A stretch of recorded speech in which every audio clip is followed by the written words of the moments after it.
Finalmente una guida utile per conoscere tutto sui parchi sardi.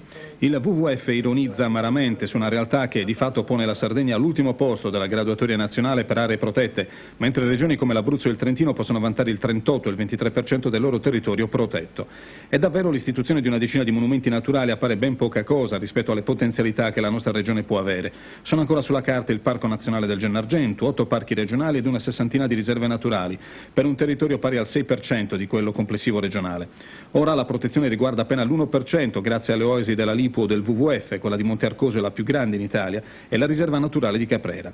Il Fondo Mondiale per la Natura lancia perciò un appello al Presidente della Regione Palomba e al neoassessore all'Ambiente Antonio Saba perché si possa finalmente avviare un'inversione di tendenza, fornendo loro un dettagliato documento.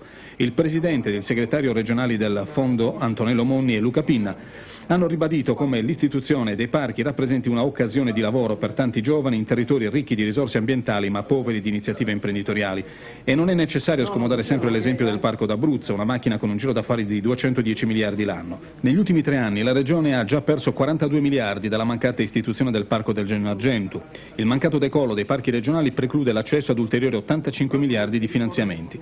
E sono tante le occasioni sprecate, secondo la denuncia del WWF, che ha però registrato positive reazioni nell'avviare una serie di contatti con le amministrazioni comunali del parco, come Urzulei, Dorgali o Liena. Alcuni amministratori visiteranno con il WWF anche altre realtà italiane, per meglio rendersi conto dei favorevoli riflessi economici che l'istituzione del parco può garantire. Attraverso il WWF il comune